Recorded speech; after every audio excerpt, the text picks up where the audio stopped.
গরম গরম ভাতের সঙ্গে এইভাবে পাতলা সর্ষে পোস্ত ইলিশ মাছ খেতে এক আলাদাই স্বাদ। দেখলেই জিভে জল চলে আসছে। Hi friends, welcome to my channel আয়াত কিচেন। তো চলুন বন্ধুরা, শুরু করা যাক আমার আজকের ভিডিও। তো আজ আমি তৈরি করতে চলেছি ডিম ভরা ইলিশের সর্ষে পোস্ত হালকা ঝাল। তো প্রথমেই আমি 1 কিলো সাইজের একটা ইলিশ নিয়ে নিয়েছি। এই ইলিশটি পদ্মার ইলিশ। আর ইলিশের পেটের মধ্যে ডিম ছিল, তো ডিমটা আমি আলাদা করে বের করিনি। ডিমটা আমি মাছের সঙ্গেই পিস পিস করে কেটে নিয়েছি। তো প্রথমে আমি মাছগুলো কেটে খুব ভালোভাবে ধুয়ে নিয়েছি। আমার ধুয়ে নেওয়া হয়ে গেছে। এখন আমি লবণ ও হলুদ খুব ভালোভাবে মাখিয়ে নিচ্ছি। আমি এপিট ওপিট উল্টো পাল্টা করে খুব ভালোভাবে হলুদ লবণ মাখিয়ে নেব। এই কাজটি একটু ধীরে ধীরে করতে হবে, কেননা মাছের পেটে তো ডিম আছে। তাড়াহুড়োর মধ্যে করতে গেলে ডিমগুলি বেরিয়ে যাবে। তো আমি আস্তে আস্তে করেছি। আবারও উল্টো পিট করে লবণ ও হলুদ খুব ভালোভাবে মাখিয়ে নিচ্ছি।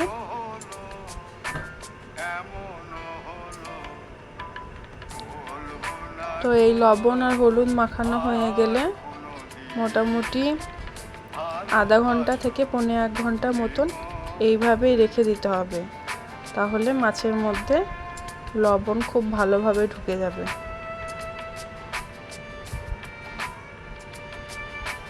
তো যেই রকম কথা সেই রকম কাজ।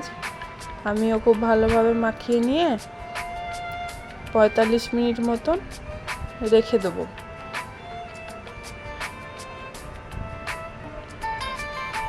তো চলে এলাম 45 মিনিট পরে। এখন আমি একটি প্যানের মধ্যে সর্ষের তেল দিয়ে নিচ্ছি। আমি বড় চামচের 2 চামচ মতন সর্ষের তেল দিয়ে নিয়েছি। এখন এর মধ্যে মাছগুলি আস্তে আস্তে ছেড়ে দেবো। তো মাছ ছাড়ার আগে ধ্যান রাখতে হবে তেল যেন খুব ভালোভাবে গরম হয়ে যায়, না হলে মাছগুলি ছেড়ে যাবে। তো আমিও খুব ভালোভাবে তেল গরম করে নিয়েছি। তেল থেকে ধোঁয়া ছাড়া শুরু হয়ে গেছে। এখন আমি আস্তে আস্তে মাছগুলি ছাড়বো। তো যতক্ষণে আমি মাছ ছাড়ছি ততক্ষণে আপনারা আমার চ্যানেলটিকে ফলো করে নেবেন আর সাবস্ক্রাইব বাটনে ক্লিক করে দিবেন, যাতে আমার সকল ভিডিও সবার প্রথম আপনাদের কাছেই পৌঁছে যায়। তো আমি মাছগুলি ছেড়ে দিয়েছি। এখন খুব ভালোভাবে উল্টো পিট করে আবার ভেজে নেব।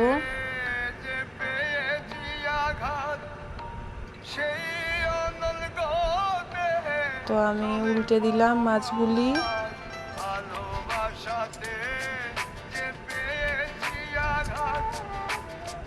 কাজটি আমি ধীরে ধীরে করছি যাতে মাছের পেট থেকে ডিমগুলি না বেরিয়ে যায়।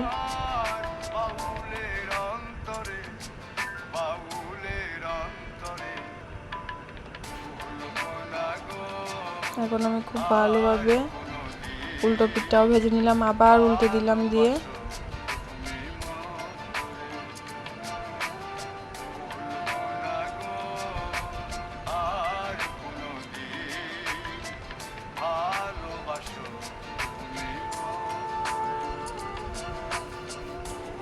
ইলিশ মাছের কাটার জন্য অনেকে খায় না, কিন্তু যারা ইলিশ মাছ খায় তারাই জানে ইলিশ মাছের স্বাদ কতটা।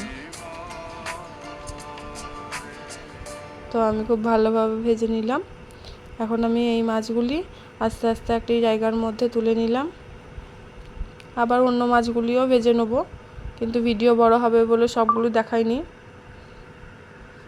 এখন আমি আর একটি পাত্রে সর্ষের তেল দিয়ে নিচ্ছি 2 চামচ মতন। বড় চামচের 2 চামচ তেল নিয়েছি আমি। এখন এই তেলটিও খুব ভালোভাবে গরম করে নেব। ধোয়া বেরোনো শুরু হয়ে গেছে। এখন আমি লঙ্কা দিয়ে দিচ্ছি। সর্ষে ইলিশে যদি ঝাল না হয় তাহলে স্বাদটা ঠিক জমে না, তো তার জন্য আমি অনেক কটাই লঙ্কা দিয়েছি। এখন আমি পেঁয়াজ বাটা দিয়ে দিলাম তেলে। এবার পেঁয়াজে যতক্ষণ পর্যন্ত না গন্ধ যাবে ততক্ষণ পর্যন্ত ভালোভাবে ভেজে নেব। তো ভেজে নেবো ঠিক নয়, কষিয়ে নেব। আমি কষিয়ে নিচ্ছি। তো আমার পেঁয়াজের গন্ধটা একটু একটু কমে এসছে, তার জন্য এর মধ্যে আমি কালো জিরা দিয়ে দিলাম সামান্য পরিমাণে। এবার আমি জিরে বাটা দিয়ে দিচ্ছি 2 চামচ মতন জিরে।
সবগুলো একসাথে দিলে পরে ভেঙে যাবে, একটা একটা করে দিলে পরেই ভালো।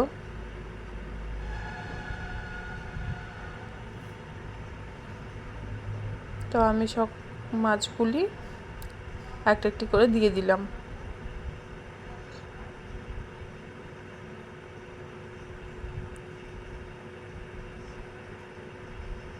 তো আমি একবার ভেতর থেকে নেড়ে নিচ্ছি।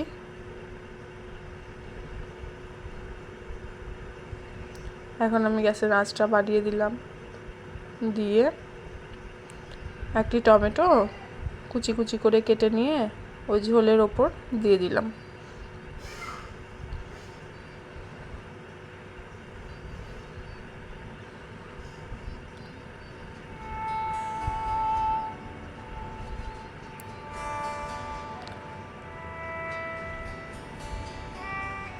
টমেটোটা যাতে গোটা গোটা থাকে তাই সবার শেষে দিলাম। তো আমার লবণ কম হয়েছিল, তার জন্য আমি আবারও 1 চামচ লবণ উপর থেকে ছিটিয়ে দিলাম।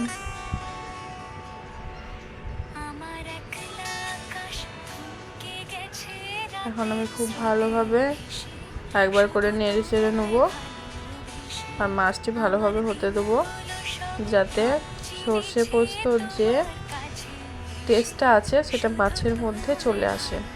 তো আমি এখন এই অবস্থায় ঢাকা দিয়ে 5 মিনিট মতন মিডিয়াম ফ্লেমে মাছটি রান্না করে নিয়েছি। তো আমার আগে থেকে যে মাছ ভেজে রেখেছিলাম তার কিছুটুকু তেল ছিল, সেই তেলটা এই মাছের ওপর থেকে ছড়িয়ে দিলাম। এতে মাছের ঝোলের স্বাদটা আরও দ্বিগুণ বেড়ে যাবে। আমি খুব ভালোভাবে ওই তেলটা এই মাছের মধ্যে দিয়ে দিলাম, দিয়ে আবারও নেড়ে চেড়ে নিলাম।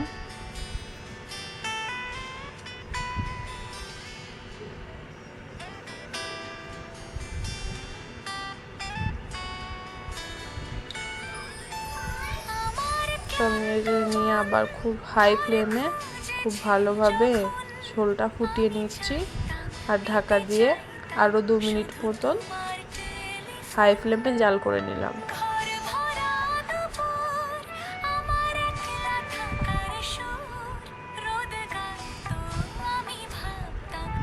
এখন আমার মাছ হয়ে এসেছে, খুবই সুন্দর মাছ তৈরি হয়ে গেছে।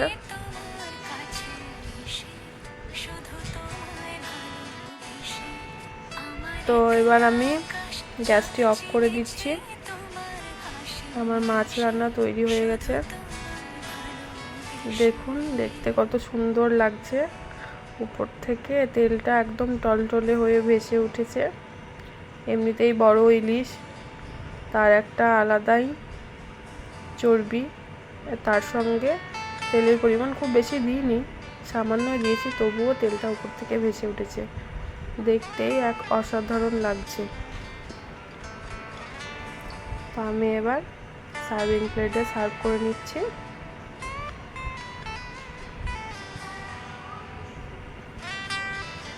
মাছটা দেখেই লোভ লাগছে।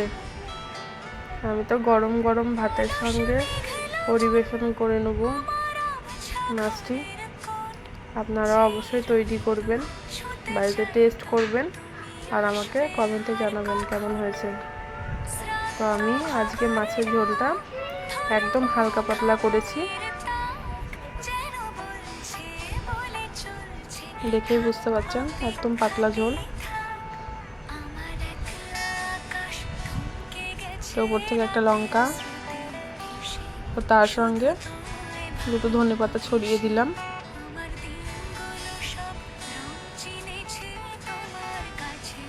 আপনাদের অনেক অনেক ধন্যবাদ আমার ভিডিও দেখার জন্য। Thank you for watching.